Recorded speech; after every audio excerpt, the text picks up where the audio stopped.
नमस्कार साथियों, आपका स्वागत है आपके अपने YouTube channel Vivekanand career point पर। पिछली कक्षा में हमने विकास, प्रदिम विकास की संकल्पना और विकास के नियम किए थे। आज हम करेंगे वंशक्रम एवं वातावरण और इसके साथ विकास के आयाम। वंशक्रम एवं वातावरण, तो सबसे पहले हम शुरुआत करते हैं वंशक्रम से। वंशानुक्रम या वंशक्रम।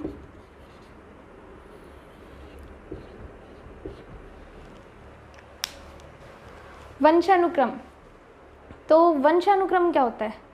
आपने इसकी परिभाषा तो नहीं सुनी होगी। तो वंशानुक्रम वह शक्तियाँ जो हमारी पहले से ही सीमित होती हैं, एक बाउंड्री है वंशानुक्रम। पहले से एक सीमित शक्तियाँ या गुण हैं जो हमारे विकास को प्रभावित करते हैं, और ये वो गुण हैं जो हमें माता पिता से प्राप्त होते हैं। इसे वंशानुक्रम कहते हैं।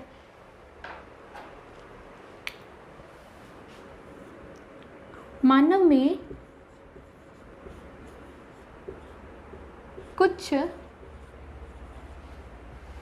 सीमित क्षमताएं या गुण पाए जाते हैं जो हमें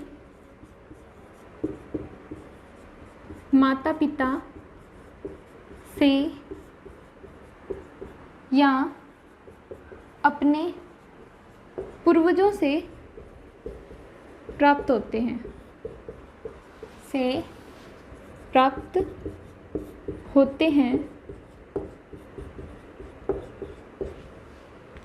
जिसे वंशानुक्रम कहते हैं। तो ये हो गया हमारा वंशानुक्रम। अब सबसे इम्पोर्टेंट बात है कि हम वंशानुक्रम और वातावरण पढ़ क्यों रहे हैं? क्योंकि ये हमारे विकास को प्रभावित करते हैं, इसीलिए हम वंशानुक्रम और वातावरण पढ़ेंगे। तो ज़्यादातर वंशानुक्रम की आपको पता लग गया। इसके अंदर क्या होता है कि ज़्यादातर वंशानुक्रम की परिभाषाएं तो नहीं पूछी जाती, नियम पूछे जाते हैं। तो वंशानुक्रम के हम नियम देखते हैं जो हमारी रीट में पहले पूछे भी गए हैं। वंशानुक्रम के नियम।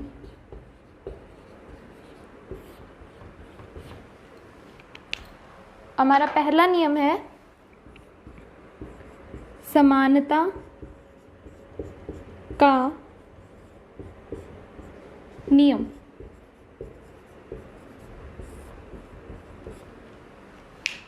समानता का नियम। समानता का नियम मतलब आपने देखा होगा कि कुछ बालक अपने माता पिता जैसे होते हैं। सामान्यतः सभी बालक अपने माता पिता जैसे होते हैं। तो इसी नियम को क्या कहा गया है? समानता का नियम। लगभग सभी बालक अपने माता पिता जैसे ही होते हैं, शारीरिक रूप से, मानसिक, और कहीं कहीं सोच भी एक जैसी हो जाती है। तो इसीलिए इस नियम को क्या कहा गया? वंशानुक्रम का समानता का नियम।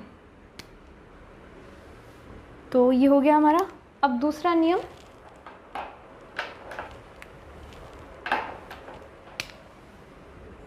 दूसरा नियम है हमारा भिन्नता का नियम। भिन्नता का नियम क्या होता है? वंशक्रम में भिन्नता का नियम। ज़्यादातर बालक अपने माता पिता जैसे भी नहीं होते हैं। उनमें ऐसे तो उनके जैसे होते हैं, लेकिन उनमें फिर भी कुछ थोड़ा बहुत डिफरेंस होता है या उनसे थोड़े से अलग। ऐसे तो नहीं बिल्कुल डिटो फोटोकॉपी होते हैं, नहीं होते हैं। तो थोड़ा उनमें अंतर भी होता है। इसे क्या कहा गया है? भिन्नता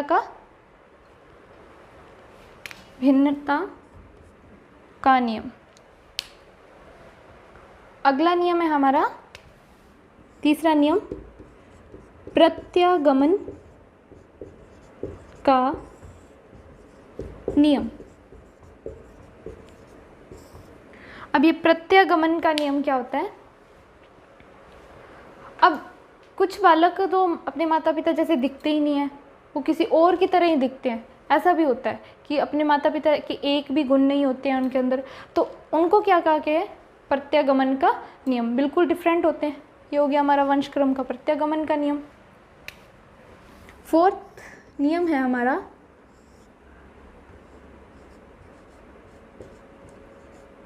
अर्जित गुणों के स्थानांतरण का नियम।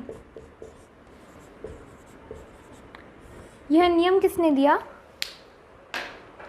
सबसे पहले हम ये लिखते हैं, लेमार्क।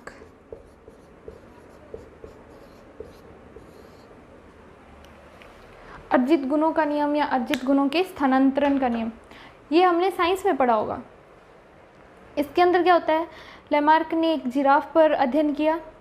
उन्होंने उसके अंदर एक बात बताई कि जो जिराफ है, पहले उनकी इतनी जो गर्दन है इतनी लंबी नहीं होती थी, छोटी होती थी। जिस इलाके में वो निवास करते थे उस इलाके में वो पेड़ थे जो वो कुछ ज़्यादा ही ऊंचे थे, और जो जिराफ है खाने के लिए फिर वो पेड़ को खाते थे, तो उनकी पत्तियों को खाते थे, उनको अपनी गर्दन थोड़ी ऊंची करनी पड़ती थी। जैसे जैसे समय बीतता गया वैसे वैसे उनकी गर्दन में थोड़ा थोड़ा फ़र्क पड़ता गया और वो लंबी होती गई। यही है अर्जित गुणों के स्थानांतरण का नियम। अब जो ये गुण है जो उन्होंने अर्जित किए, वो आगे की पीढ़ी में अपने आप ही, जो उनकी पीढ़ी आई जिराफ की, तो उसमें क्या हुआ कि वो पहले से ही क्या हुई, लंबी हुई उनकी गर्दन। तो इसे क्या कहते हैं, अर्जित गुणों के स्थानांतरण का नियम। इसे किसने दिया? लेमार्क ने। अगला नियम है हमारा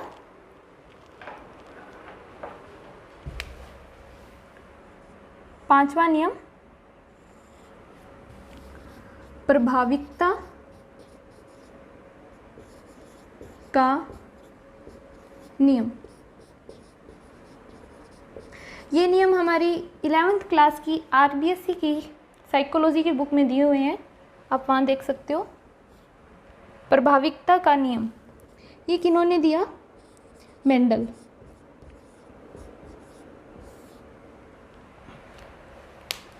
ये भी हमारे साइंस के वैज्ञानिक हैं जिन्होंने ये नियम दिया। तो इन्होंने इस नियम के अंदर क्या बताया? प्रभाविकता का नियम। देखो, आपने कभी सुना होगा कि बेटा तू तो अपनी दादी के जैसे करती है, जैसे दादी है वैसे। ऐसे भी नहीं कहा कि मतलब पापा पर या मेरे पर या किसी और पर, दादी पर कहा ना, या दादा पर गई है, दादी पर गई है, ऐसा भी होता है। या दादा पर गए हो, दादा, ऐसा होता है। तो इसे क्या कहते हैं? प्रभाविकता का नियम। क्यों कहते हैं? क्योंकि जो पिछली 3 पीढ़ियों के गुण होते हैं ना, वो एक तीसरी पीढ़ी के अंदर, पिछली पीढ़ियों के गुण तीसरी पीढ़ी के अंदर आ जाते हैं। तो इसीलिए इसी को क्या कहते हैं? प्रभाविकता का नियम। ये किसने दिया? मेंडल ने। तो ये हमारे वंशक्रम के नियम थे, ये हो गए। अब हम करते हैं वातावरण। अब सीधी सी बात ये है कि विकास जो है हमारा, वंशक्रम विकास को कैसे प्रभावित करता है। तो ये सब नियम साफ बता रहे हैं कि कैसे प्रभावित करता है। समानता का नियम, उसके शारीरिक, मानसिक, संज्ञानात्मक, सामूहिक पक्ष तक हमारा वंशक्रम एक बाउंड्री बना देता है कि इसके बाहर तो ये नहीं जाएगा, हमारा विकास यहाँ तक ही होगा। तो उससे थोड़ा बहुत बाहर हो सकता है लेकिन उससे बाहर नहीं जाता है। तो वंशक्रम ये करता है, विकास को इतना प्रभावित करता है। अब हम चलते हैं वातावरण पर। वंशानुक्रम हो गया हमारा। मानव में कुछ सीमित क्षमताएं पाई जाती हैं, गुण पाए जाते हैं, जो हमें कहाँ से मिलते हैं? हमारे माता पिता या पूर्वजों से मिलते हैं, जिसे वंशानुक्रम कहते हैं। ये हो गया ये वंशानुक्रम के कुछ नियम, समानता का, विभिन्नता का, प्रत्यागमन का, अर्जित गुणों का स्थानांतरण का नियम, जो किसने दिया? लेमार्क ने। और फिर प्रभाविकता का नियम, मेंडल।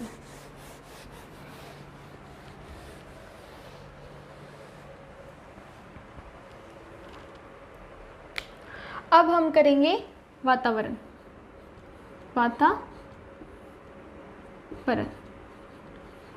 आरबीएससी की 11वीं क्लास की बुक में वातावरण को संवरण भी लिख रखा है, संवरण।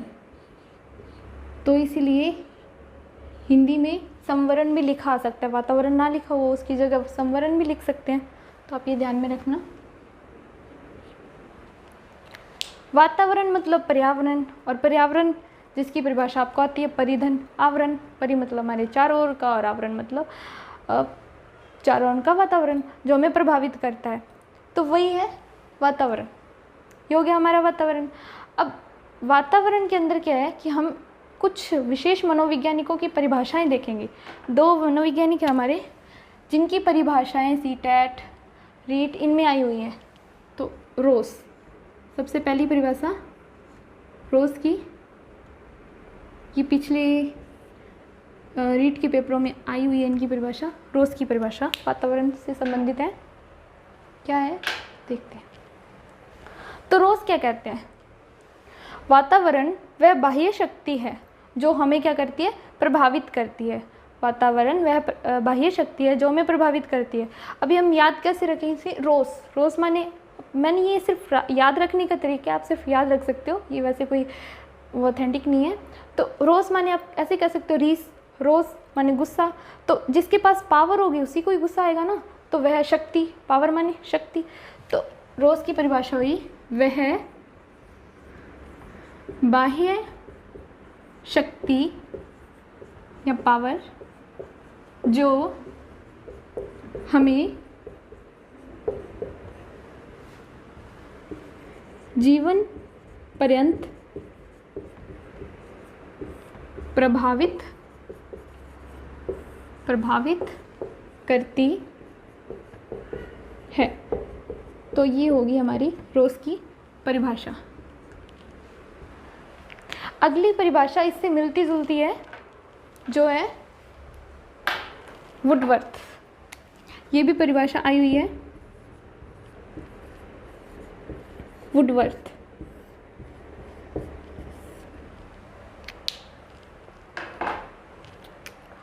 वुडवर्थ क्या कहते हैं?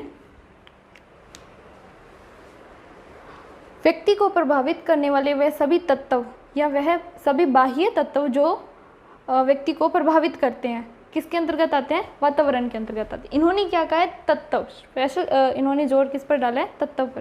तो ये हमें याद हो जाएंगे।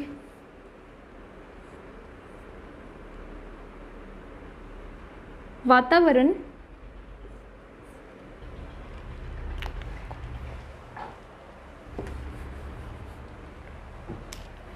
वह बाह्य तत्व, वह बाह्य तत्व जो मनुष्य को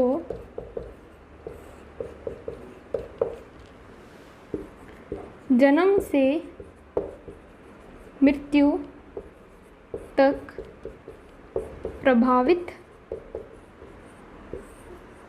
करते हैं। इसमें हमारा इम्पोर्टेंट की पॉइंट क्या है? इसमें तो हमारी बाह्य शक्ति और इसमें तत्व। ये होगी हमारी वातावरण की परिभाषा।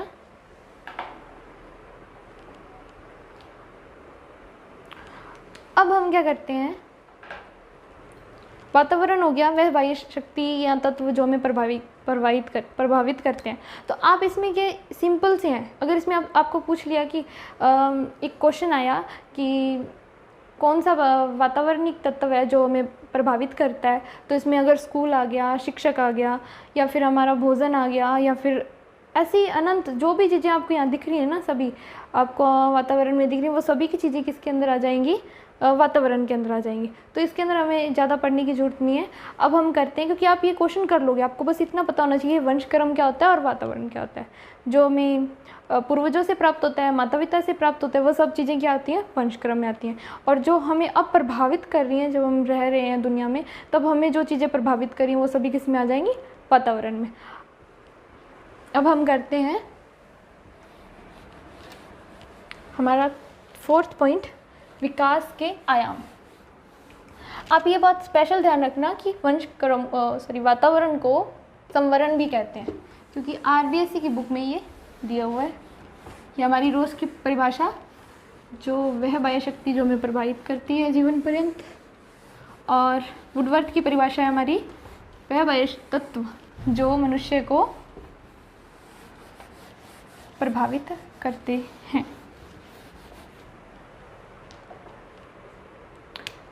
अब हम करते हैं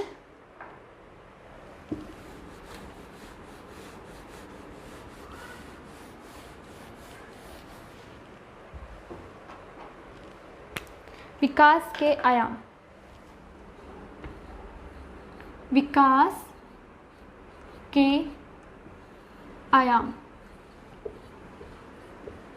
ये सभी पॉइंट हमारी फर्स्ट यूनिट के अंदर है, विकास के आयाम। मैं एक डायग्राम बनाती हूँ। सामान्यतः जो हमारे विकास है इसके 4 आयाम हैं, 2, 3 और 4। ये हो गया हमारे विकास के आयाम। मैं इसके अंदर लिखूंगी। तो पहला आयाम है हमारा शारीरिक आयाम। दूसरा है हमारा मानसिक आयाम। तीसरा सामाजिक, और चौथा आयाम है संवेगात्मक।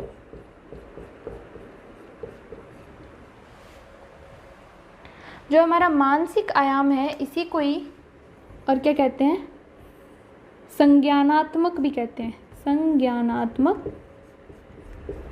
आयाम।